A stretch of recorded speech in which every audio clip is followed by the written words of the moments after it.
Hi ಸ್ನೇಹಿತರೆ, ಎಲ್ಲರಿಗೂ ನಮಸ್ಕಾರ. Welcome back to Jaya's kitchen Kannada. ಸ್ನೇಹಿತರೆ, ಇವತ್ತು ನಾನು ಮಾಡ್ತಾ ಇರೋವಂಥ ರೆಸಿಪಿ ಬಂದು 2 ನಿಮಿಷದಲ್ಲಿ ಆಗುವಂಥ ರಸಮ್ನ ಯಾವ ಥರ ಮಾಡ್ಕೊಳ್ಳೋದು ಅಂತ ನೋಡ್ಕೊಳ್ಳೋಣ ಬನ್ನಿ. ನೋಡಿ ಎಷ್ಟು ಸೂಪರಾಗಿ ಚೆನ್ನಾಗಾಗಿದೆ. ಬನ್ನಿ ನೋಡ್ಕೊಳ್ಳೋಣ. ಸ್ನೇಹಿತರೆ, ರಸಮ್ ಮಾಡೋದಕ್ಕೆ ಬೇಕಾಗಿರುವ ಪದಾರ್ಥಗಳು ನೋಡ್ಕೊಳ್ಳೋಣ ಬನ್ನಿ. ಒಂದು ಅರ್ಧ ಟೇಬಲ್ ಸ್ಪೂನ್ ಆಗುವಷ್ಟು ಮೆಣಸು, 1.5 ಟೇಬಲ್ ಸ್ಪೂನ್ ಆಗುವಷ್ಟು ಜೀರಿಗೆ, ಒಂದು ಸ್ವಲ್ಪ ಮೆಂತ್ಯ, ಸ್ವಲ್ಪ ಬೆಳ್ಳುಳ್ಳಿ, 3 ಹಸಿಮೆಣಸಿನ್ಕಾಯಿ, ಒಂದು ಈರುಳ್ಳಿನ ಈ ಥರ ಕಟ್ ಮಾಡಿ ಸೇರಿಸ್ಕೊಂಡು ಇದು ಗ್ರೈಂಡ್ ಮಾಡ್ಕೊಂಬಂದು ಯಾವ ಥರ ಮಾಡೋದು ಅಂತ ನೋಡ್ಕೊಳ್ಳೋಣ. ನೋಡಿ, ಈ ಥರ ನಾನು ಗ್ರೈಂಡ್ ಮಾಡ್ಕೊಂಬಂದಿದ್ದೀನಿ. ನೋಡಿ, ಈ ಥರ ಮಾಡ್ಕೊಬೇಕು. ಈ ರಸಮ್ ತುಂಬಾ ಚೆನ್ನಾಗಿರುತ್ತೆ. ಈಗ ಒಂದು ಪಾತ್ರೆಗೆ ಸೇರಿಸ್ಕೊಳ್ಳೋಣ.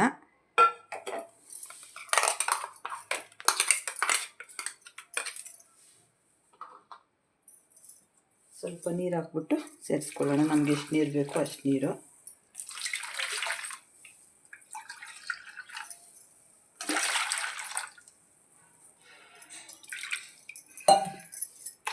ನೋಡಿ, ಈ ಥರ ಎಲ್ಲ ನಾನು ಒಂದು ಪಾತ್ರೆಗೆ ಸೇರಿಸ್ಕೊಂಡು ಇದಕ್ಕೆ ಎಷ್ಟು ನೀರು ಬೇಕೋ ಅಷ್ಟು ನೀರು ಸೇರಿಸಿದ್ದೀನಿ.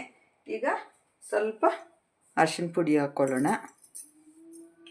ಹಾಗೇನೇ ಸ್ವಲ್ಪ ರುಚಿಗೆ ತಕ್ಕಷ್ಟು ಉಪ್ಪು, ಸ್ವಲ್ಪ ಬೆಲ್ಲ ಎಲ್ಲ ಸೇರಿಸಿ ಒಂದ್ಸತಿ ಮಿಕ್ಸ್ ಮಾಡೋಣ.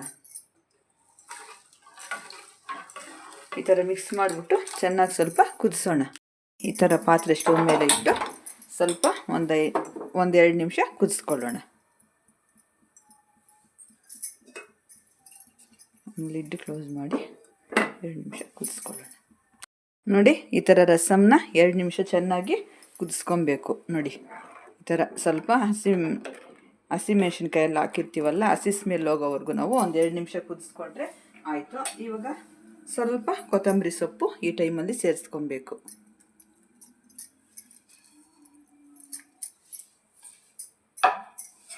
ಒಂದ್ಸತಿ ಈ ಥರ ಚೆನ್ನಾಗಿ ಮಿಕ್ಸ್ ಮಾಡಿಬಿಟ್ಟು ಇದನ್ನ ಎತ್ತಿ ಒಂದು ಸೈಡ್ಗಿಟ್ಟು ಈಗ ಒಗ್ಗರಣೆ ಮಾಡ್ಕೊಳ್ಳೋಣ. ಒಂದು ಫ್ಯಾನ್ ಬಿಸಿಗೆ ಇಟ್ಟಿದ್ದೀನಿ. ಈಗ ಸ್ವಲ್ಪ ಆಯಿಲ್ ಸೇರಿಸ್ತಾ ಇದ್ದೀನಿ. ನೋಡಿ, ಆಯಿಲ್ ಬಿಸಿಯಾಗಿದೆ. ಈಗ ಸಾಸಿವೆ ಸೇರಿಸ್ತಾ ಇದ್ದೀನಿ.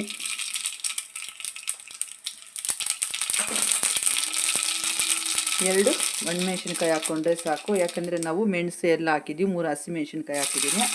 ಸ್ವಲ್ಪ ಕರಿಬೇವು ಸೊಪ್ಪು, ಒಂದು ಚಿಕ್ಕೆ ಅಷ್ಟು ಒಂಚೂರು ಇಂಗು. ಇವಾಗ ಇದನ್ನು ರಸಕ್ಕೆ ಸೇರಿಸ್ಕೊಳ್ಳೋಣ. ಚಳಿಗಾಲದಲ್ಲಿ ಈ ಥರ ರಸಮ್ ಮಾಡ್ಕೊಂಡ್ರೆ ಸೂಪರಾಗಿರುತ್ತೆ.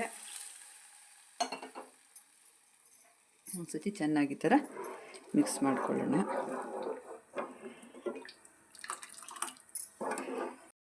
ನೋಡಿ, ಸೂಪರಾಗಿ ರಸಮ್ ರೆಡಿಯಾಗಿದೆ.